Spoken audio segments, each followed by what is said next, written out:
Hello students, welcome to unique classes of right वे।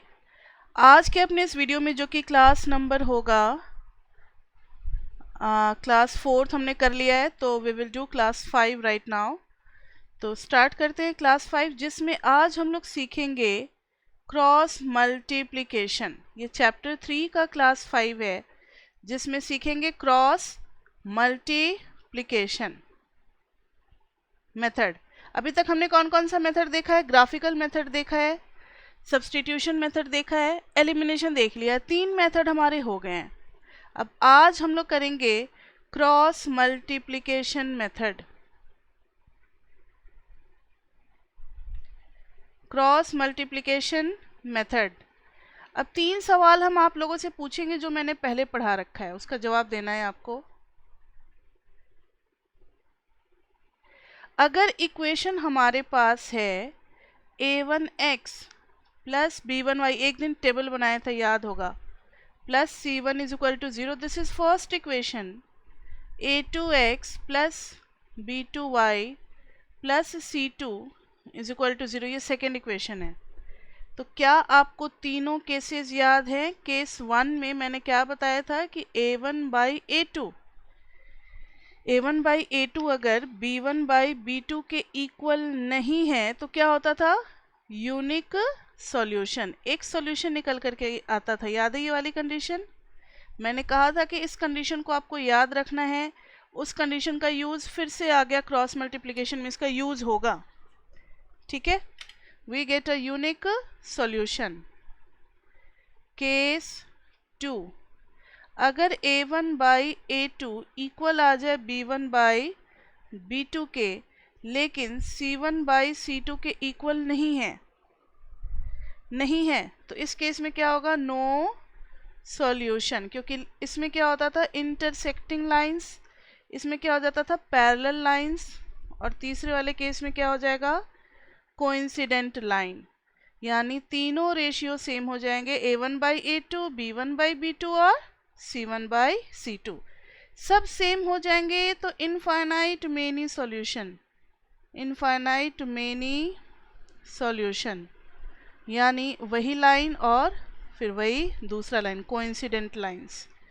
तो coincident lines मिलते थे, geometrically देखा गया था।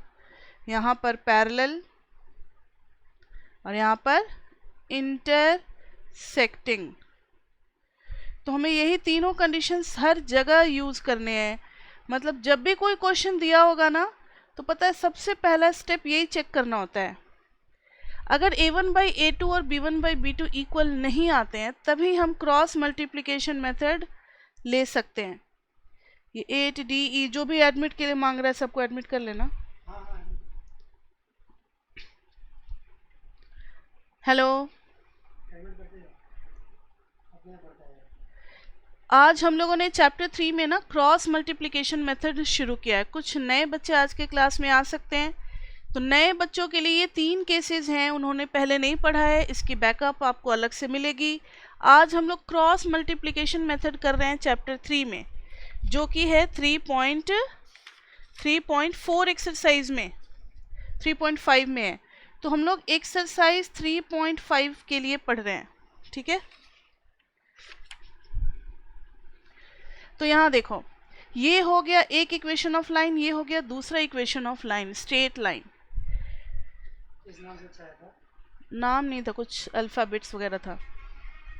यहाँ देखो a1x plus b1y plus c1, पहला हमेशा एक लीनियर इक्वेशन है, तो ये स्ट्रेट लाइन को रिप्रेजेंट करेगा। ये आपने 9th में ही पढ़ रखा है। क्यों? क्योंकि x की पावर भी 1 है, y की पावर भी 1 है, x की भी पावर 1 है, y की भी पावर 1 है, तो ये सब लीनियर हो गया। And linear always represent straight line. पहली वाली इक्वेशन भी लीनियर इन 2 वेरिएबल्स है, सेकेंड वाली भी लीनियर इन 2 वेरिएबल्स है। ठीक है, नए बच्चों को मिला करके एक अलग से बैकअप क्लास ऑर्गेनाइज किया जाएगा, उसका टाइम आपको व्हाट्सएप पे मैसेज कर दिया जाएगा, जहां फिर से 3.1 से हम लोग पढ़ाएंगे। तो अभी जितना समझ में आ रहा है, क्रॉस मल्टीप्लिकेशन पे आपको फोकस करना है, जो नए बच्चे हैं वो भी, जो पुराने बच्चे हैं वो भी। तो नए बच्चे बस ये वाला कंडीशन याद कर लें, नए वाले बच्चे बस ये वाला कंडीशन याद कर लें कि x का जो कोफिशिएंट होगा फर्स्ट वाले में उसको a1 और सेकेंड वाले इक्वेशन में जो होगा उसको a2 कहेंगे। y का जो कोफिशिएंट होगा उसको b1 और b2 कहेंगे, और कांस्टेंट अगर कोई राइट हैंड साइड पे है तो भी उसको किधर लेकर के आएंगे बताओ, लेफ्ट हैंड साइड पे। अब हम इन दोनों का रेशियो देखेंगे a1/a2 b1/b2। अगर ये दोनों इक्वल नहीं है तो ये बहुत अच्छा साइन है और हमें इसमें एक सिंगल सॉल्यूशन मिलेगा। लाइंस विल बी इंटरसेक्टिंग, तो इसमें यूनिक सॉल्यूशन मिलेगा। तो ये कंडीशन आपको लर्न कर लेना है। देखो दो तरीका होता है, एक तो समझ के भी लर्न करना ही होता है और एक बिना समझे भी लर्न करना होता है। तो जिन बच्चों ने मेरे से आज फर्स्ट क्लास ले रहे हो उनको अभी सीधा आज लर्न करना है, इसका एक्सप्लेनेशन आपको बाद में मिलेगा। केस 2 में a1/a2 b1/b2 और ये दोनों इक्वल है लेकिन c1/c2 इक्वल नहीं है, तो इस केस में कोई सॉल्यूशन नहीं मिलता क्योंकि लाइंस क्या है, पैरेलल हैं। सॉल्यूशन का मतलब दोनों लाइन जिस पे कॉमन आएगा वही पॉइंट सॉल्यूशन होगा। तो यहाँ पे एक ही पॉइंट कॉमन आया, यहाँ पे कुछ है ही नहीं, और अगर एक के ऊपर एक लाइन है तब तो सारे ही पॉइंट हो गए सॉल्यूशन। इसलिए कहा जाता है यहाँ पर इनफाइनाइट मेनी सॉल्यूशन, और तीनों का कंडीशन यही है। इनफाइनाइट मेनी सॉल्यूशन में a1/a2 b1/b2 और c1/c2 तीनों क्या होंगे, सेम होंगे। क्लियर? तो a1/a2 b1/b2 एंड c1/c2 तीनों का रेशियो जो है वो इक्वल होना चाहिए, तो इनफाइनाइट मेनी सॉल्यूशन होगा। नाउ सी, अब हम लोग आज देखेंगे क्रॉस मल्टीप्लिकेशन मेथड। तो क्रॉस मल्टीप्लिकेशन मेथड इसके बाद ही लगाते हैं। तो we use cross multiplication method, we use cross multiplication method only in the case when we are confirmed that we will get unique solution. So we use cross multiplication method when we get unique solution. इसलिए पहले हम लोग a1/a2 और b1/b2 निकालते हैं और दोनों को चेक करते हैं कि दोनों अलग अलग है या नहीं है। यस नए बच्चे, आपका नाम क्या है? Now see, we use cross multiplication method when we get unique solution.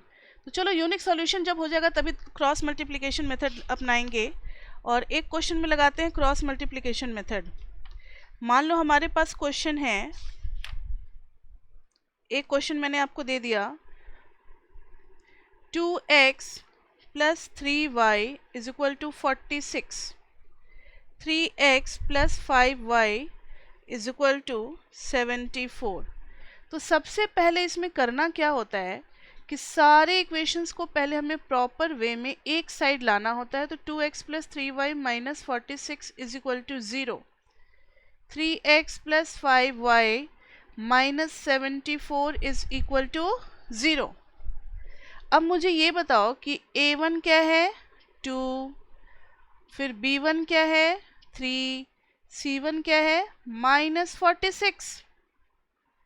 अब इधर देखो a2 क्या है, 3, b2 क्या है, 5, और फिर c2 कितना है, -74।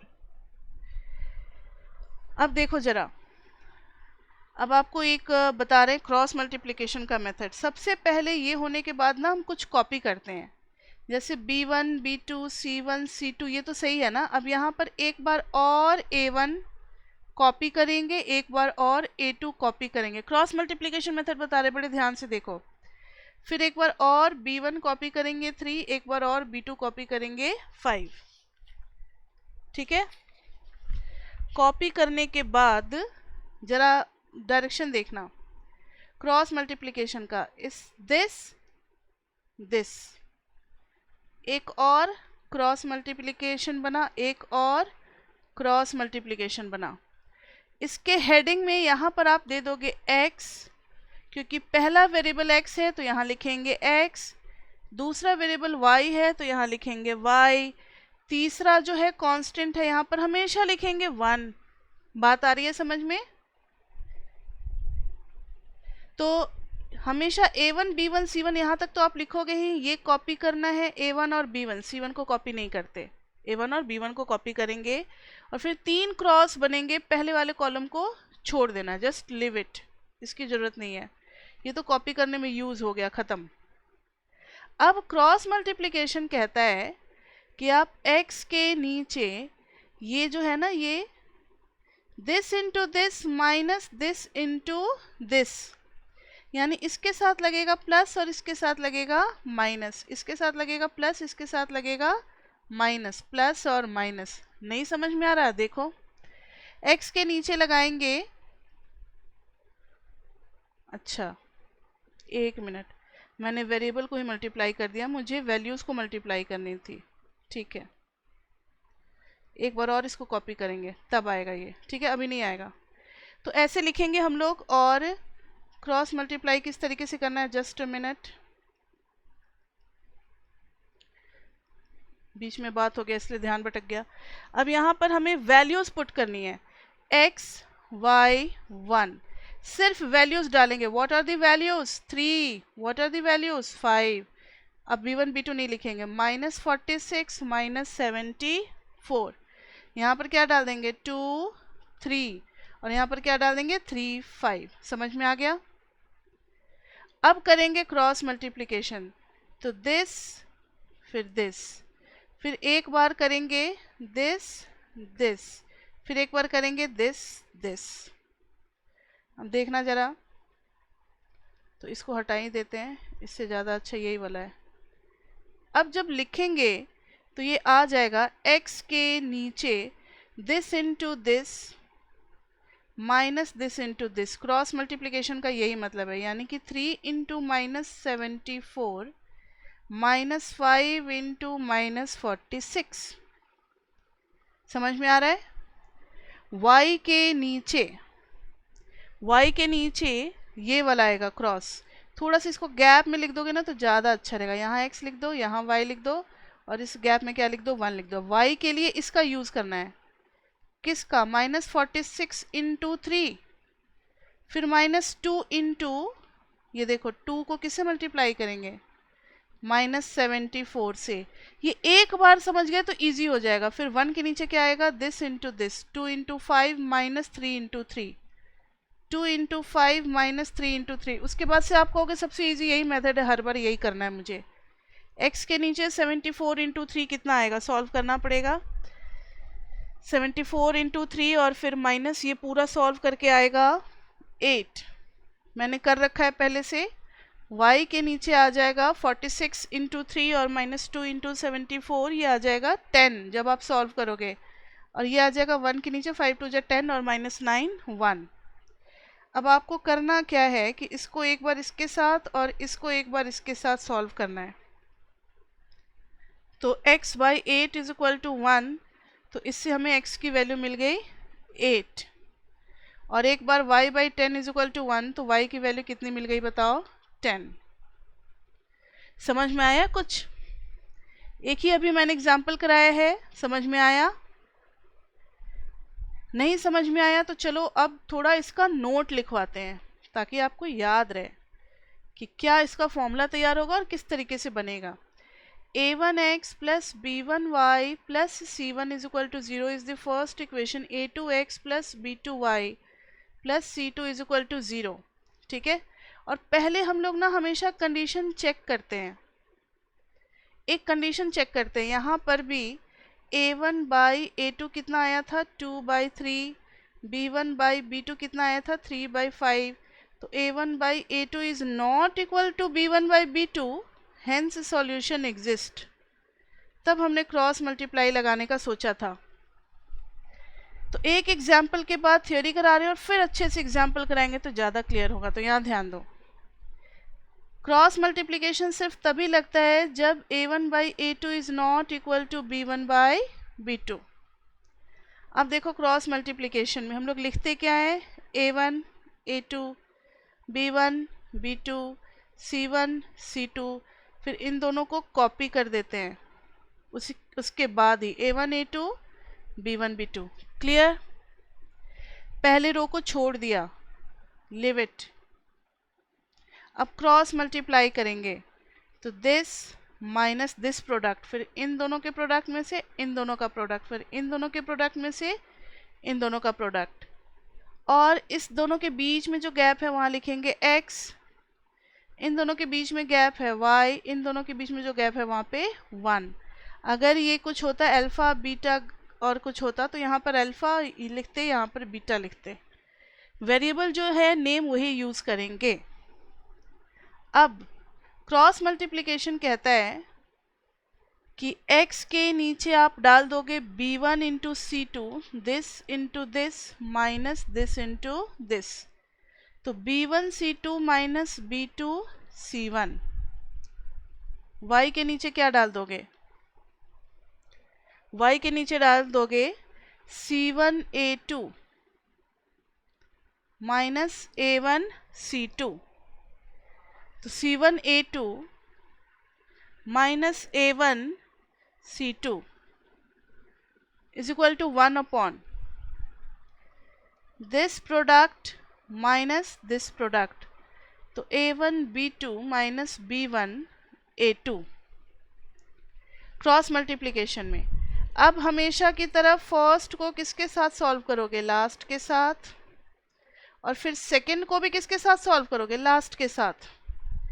तो x इज इक्वल टू आ जाएगा, इसका पूरा डिनोमिनेटर चला जाएगा यहाँ पे ऊपर में। या देखो तो जरा, x by b1 c2 minus b2 c1 is equal to 1 by a1 b2। एक बार अलग कर लिया x को लास्ट वाले के साथ, एक बार y को अलग कर लिया लास्ट वाले के साथ। तो यहाँ देखना x की वैल्यू कितनी आ गई, ये ऊपर चला गया तो क्रॉस मल्टीप्लिकेशन में b1 c2 minus b2 c1, यहाँ पर आ गया a1 b2 minus b1 a2, और y इज इक्वल टू हो जाता है c1 a2 minus a1 c2, नीचे में आ जाएगा a1 b2 minus b1 a2। तो ये फॉर्मूला में लर्न करने की ज़रूरत नहीं है, लर्न करने पे हमेशा गलती होगी। हमें बस टेक्निक याद करना है कि क्रॉस मल्टीप्लिकेशन में करना क्या है, और वो सॉल्व करके अपने आप आ जाएगा। बोलो समझ में आया? तो अब एग्जाम्पल की तरफ बढ़ते हैं।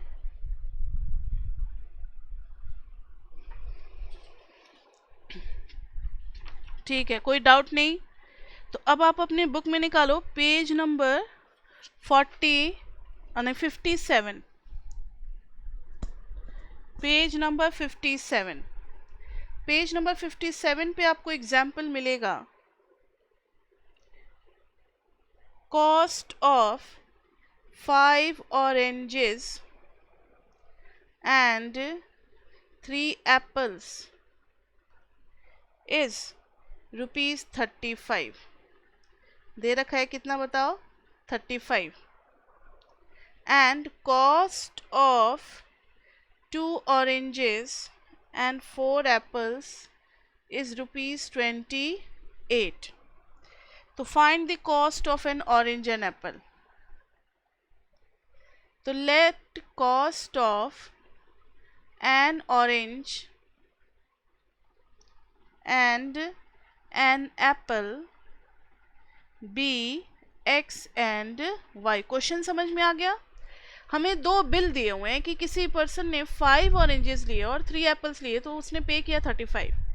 किसी ने 2 ऑरेंज लिया और 4 एप्पल लिया, तो उसने पे किया 28। अब हमें नहीं पता है कि एक एप्पल और एक ऑरेंज का कॉस्ट क्या है, तो हम मान लेंगे कि कॉस्ट ऑफ ऑरेंज x है और एप्पल का कॉस्ट क्या मान लिया? y। तो पहला जो बिल बनाया 35, उसमें 5 ऑरेंजेस का मतलब क्या हो गया? 5x, 3 एप्पल्स का मतलब क्या हो गया? 3y, और ये आता कितना है? 35। फिर है 2 ऑरेंजेस का कॉस्ट हो गया 2x, 4 एप्पल का हो गया 4y इज इक्वल टू 28। अब इन दोनों इक्वेशन को हमें सॉल्व करना है। यहाँ तक क्लियर है इक्वेशन बनाने तक? कोई डाउट तो आप पूछ सकते हो। No doubt, no raise hand, no doubt. तो चलो आगे बढ़ते हैं। अब मुझे यहाँ देख करके ये बताओ कि a1 कितना है? 5, a2 कितना है? 2, b1 कितना है? 3, b2 कितना है? 4। और इस इक्वेशन को प्रॉपर फॉर्म में नहीं लाना क्या? 35 को उधर ही रखना है? तब तो बहुत बड़ा मिस्टेक हो जाएगा, क्योंकि हमने पढ़ा ही नहीं है दूसरे फॉर्म के लिए। तो 4y minus 28 is equal to 0। तब प्रॉपर मायने में c1 आएगा और c2 आएगा। क्लियर? क्रॉस मल्टीप्लिकेशन मेथड कहता है कि आप ना वैल्यूज को लिख लो। पहले लिखोगे a1 a2 को 5। अच्छा, पहले चेक तो कर लो कि दोनों का रेशियो सेम है या नहीं। A1/A2 कितना आ रहा है बताओ? A1/A2 आ रहा है 5/2। B1/B2 कितना आ रहा है? 3/4। तो लिख देंगे since A1/A2 is not equal to B1/B2, hence unique solution exist। सबसे पहला काम यही करते हैं ना क्रॉस मल्टीप्लिकेशन में, कि हम लोग चेक करते हैं कि A1/A2 जो है वो B1/B2 के इक्वल है या नहीं है। नहीं है इक्वल तो गुड न्यूज़ है, अब हम आगे क्रॉस मल्टीप्लिकेशन मेथड लगा सकते हैं। यस स्नेहा? अगर इक्वल होता तो उस केस में इनफाइनाइट सोल्यूशन होने के चांसेस है, उसमें हम क्रॉस मल्टीप्लिकेशन नहीं लगाएंगे। ठीक है, तो चलो यहाँ देखो, अब आगे बढ़ते हैं। इक्वल नहीं है तो क्रॉस मल्टीप्लिकेशन, अगर इक्वल होता तो फिर वो लगाते ना ग्राफिकल या एलिमिनेशन या सब्सटीट्यूशन, बहुत सारे मेथड है, कोई भी लगा सकते हैं। अब यहाँ आगे बढ़ते हैं। क्रॉस मल्टीप्लिकेशन में क्या सिखाया गया हमें कि पहले आप किसकी वैल्यू लिखो, A1/A2 की वैल्यू लिख दो, फिर B1/B2 की वैल्यू लिख दो, C1/C2 की वैल्यू लिख दो, फिर एक बार A1/A2, फिर एक बार B1/B2। समझ में आ गया? अब पहले वाले कॉलम को लिव इट, इसको नहीं लिखते, इसको हम लेते ही नहीं है। और अब आगे इन दोनों में क्रॉस, इन दोनों में क्रॉस, इन दोनों में क्रॉस, और इस ब्रिज के बीच में आएगा x, इस -35 और 5 के बीच में लिख देंगे y, और यहाँ लिख देंगे 1। तो फिर लिखेंगे बाय क्रॉस मल्टीप्लिकेशन मेथड, ये सब आप पेंसिल से कर सकते हो। By cross multiplication method x के नीचे क्या आएगा बताओ? x के नीचे आ जाएगा 3 × -28 -4 × -35 इज इक्वल टू y के नीचे -35 × 2 -5 × -28 इज इक्वल टू 1 के नीचे, 1 के नीचे क्या आ जाएगा? 5 × 4 -3 × 2। x के नीचे कितना आ गया? 3 × -28, 3 × -28 और -4 × -35 कितना हो जाएगा?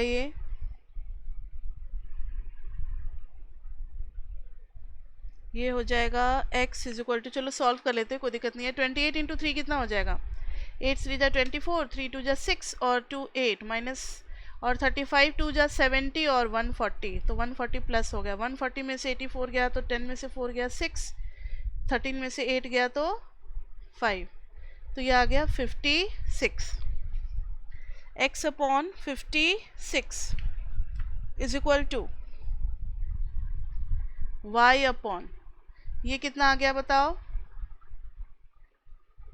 -35 × 2 कितना हो गया? -70, और 28 × 5 कितना हो गया? 8 5 जा 40 और 25 जा 100, तो 140 हो गया।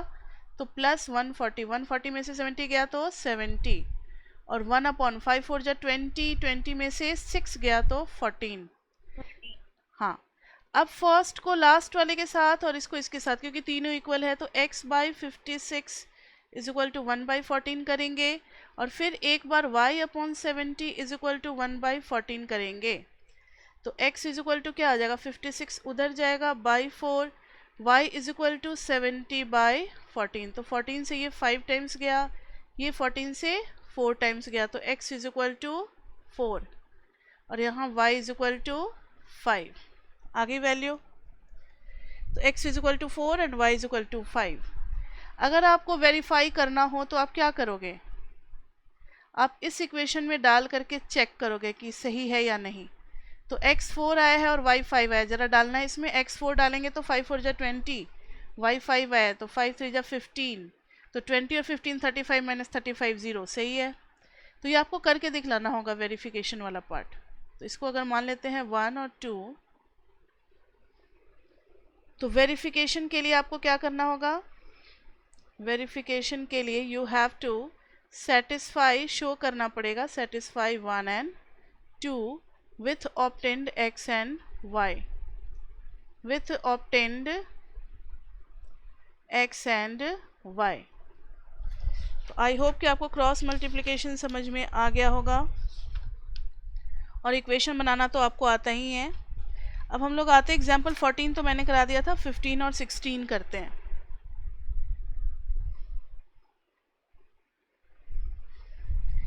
फिफ्टीन में है for which value, which p, किस p के लिए does the pair of equations given below has unique solution. मैंने शॉर्ट में लिखा है for which p has unique solution. अब ये नहीं कि मैम को इंग्लिश नहीं आता, मैम ने ग्रामेटिकली कुछ एरर किया, मैंने शॉर्ट फॉर्म में लिखा है कि किस p वैल्यू के लिए जो हमें सिस्टम ऑफ इक्वेशन गिवन है उसका यूनिक सॉल्यूशन होगा। इस टाइप का क्वेश्चन मैंने टेस्ट में भी आपको दिया हुआ था, 4x plus p y plus 8 is equal to 0।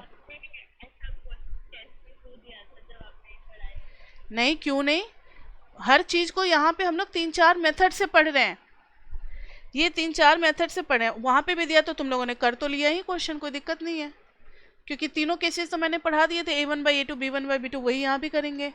यहाँ देखो तो नहीं, वो हम बताएंगे बाद में। सैटरडे को आप लोगों का हो सके तो 2 जूम मीटिंग ऐप लगेगा, 2 मीटिंग लेंगे सैटरडे को, उसके बारे में बात करेंगे। तो थोड़ा प्रॉब्लम हम टेस्ट का भी सॉल्व करेंगे, थोड़ा ज़्यादा भी पढ़ाएंगे। देखो a1 is equal to 4, a2 is equal to 2, b1 is equal to p, b2 is equal to 2, c1 is equal to 8, c2 is equal to 2। तो a1/a2 कितना आ गया, 4/2 इज इक्वल टू 2, b1/b2 करेंगे तो यह आ गया p/2। फॉर यूनिक सॉल्यूशन हमें पता है, ये तो 3.2 में ही पढ़ा रखे हैं ना, यहाँ पर फिर से दे दिया रिवाइज करवाने के लिए। For unique solution a1/a2 should not be equal to b1/b2, तो which implies 2 must not be equal to p/2, तो p must not be equal to 4, यानी p अगर 4 नहीं है तो हर बार यूनिक सॉल्यूशन मिलेगा, और अगर p 4 आ गया तो फिर यूनिक सॉल्यूशन नहीं मिलेगा। तो ये तो इजी था। नेक्स्ट अब करते example 16। For what value of k, for what k the following pair of equations have infinite many solution. Infinite many solution का कंडीशन याद है,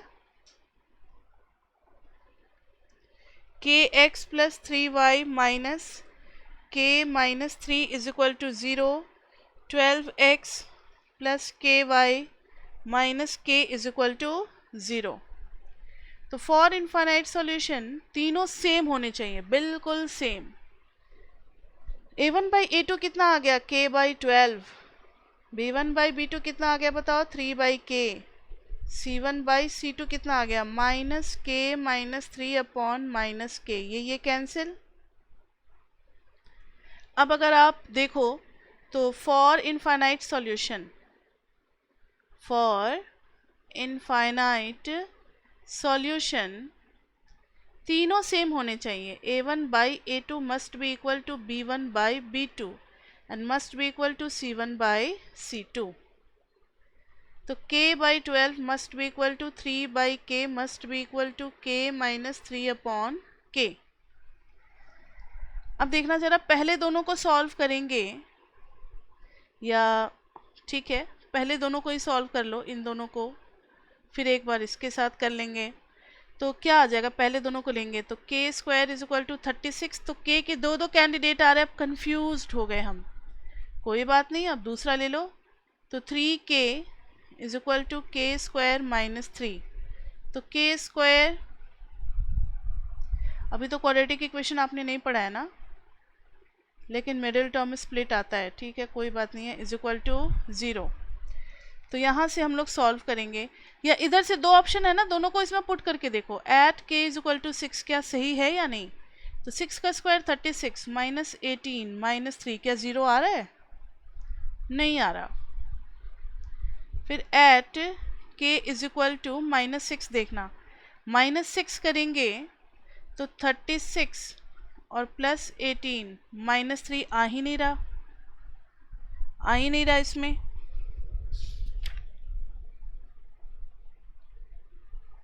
थ्री के इज इक्वल टू के स्क्वायर -3k। कुछ अच्छा ठीक है, मिस्टेक मिल गया मुझे। पता है मैंने क्या गलती की है? जब इस दोनों को मल्टीप्लाई किया और इस दोनों को मल्टीप्लाई किया तो ये दोनों तो 3k हो गए, k इंटू के स्क्वायर, और फिर k को 3 से नहीं करेंगे तो 3k होना चाहिए ना। ठीक है, मैंने मल्टीप्लिकेशन में 3 के साथ k नहीं लगाया था, तो ये सब गया गया गया गया गया गया, इरेज करने दो। ठीक है, अब देखना ज़रा, तो के स्क्वायर और ये उधर चला गया तो -6k इज इक्वल टू 0। के दोनों में से कॉमन लिया तो k -6 इज इक्वल टू 0।